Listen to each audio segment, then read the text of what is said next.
The Florida Conservation and Technology Center, which is a partnership with the Florida Aquarium and the Florida Fish and Wildlife Conservation Commission, that's something that's been talked about for a long, long time. And the talks finally got serious about 4 or 5 years ago, and we're very excited about that. But Tampa Electric Company has always had a very strong environmental stewardship ethic.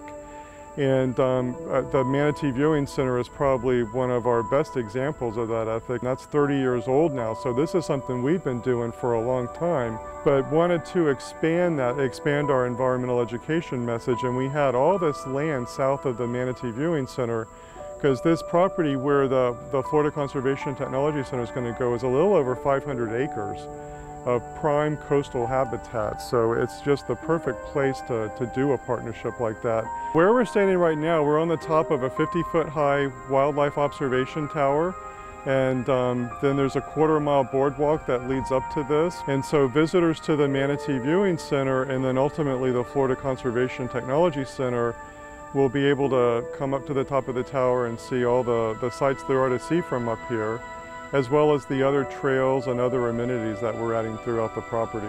We see all kinds of birds. Up in the air, we regularly see bald eagles, vultures, hawks, ospreys, and then we see lots of wading birds throughout the mangrove and areas and other habitats. In the Newman Branch Creek, which is at the base of the tower over here to my right, we see different fish. We also see stingrays and cow-nosed rays, manatees, bull sharks. We see just about everything here. There's two things that we need electricity for here. One is we have security cameras. The images are transmitted back to our central monitoring station.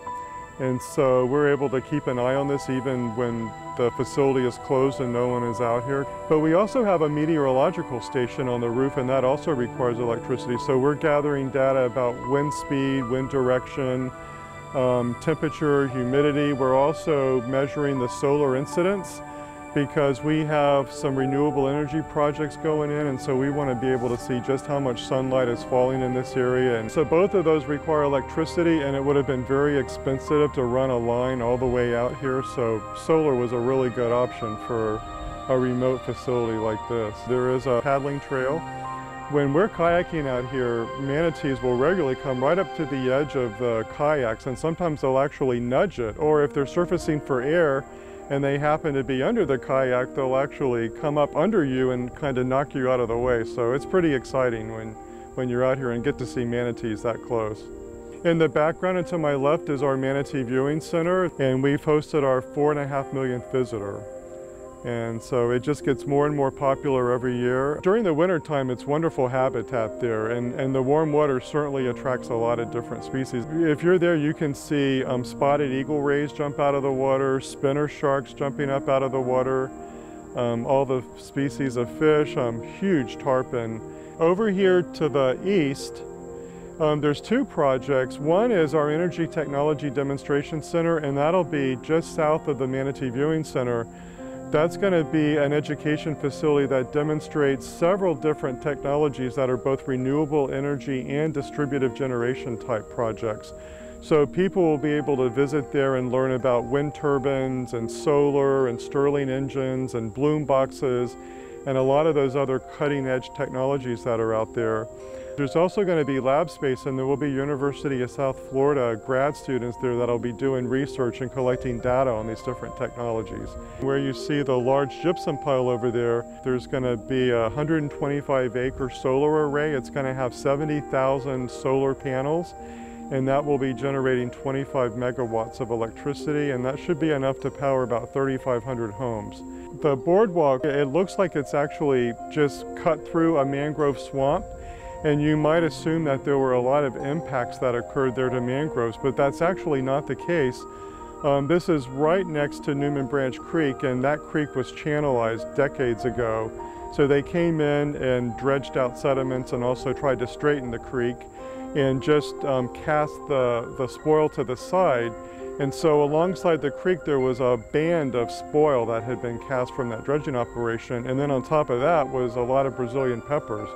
So we came in and removed all the Brazilian peppers, flattened out the spoil area, and then put the boardwalk on top of that. So even though it goes right through a mangrove swamp, there was virtually no wetland impacts associated with the construction of that. It's about 12 feet wide, which is wider than you would typically see a boardwalk in an area like this. But we were able to get permits to do it wider than what they typically permit because we needed to be concerned about public safety here. So if someone is out to the tower and has a medical episode of some kind, we can quickly get a golf cart out here and get help to them. Another interesting thing about the boardwalk is that it's almost all recycled plastic lumber. And of course, because it's in a very harsh environment, all the screws had to be marine grade stainless steel screws. Each screw cost about 25 cents, and there's almost 80,000 screws on that boardwalk. So there's a lot of expense there just with the screws, but it was built to last. I mean, I keep referring to it as a work of art. That and the tower itself, both just really beautifully constructed, and they will be here a long, long time.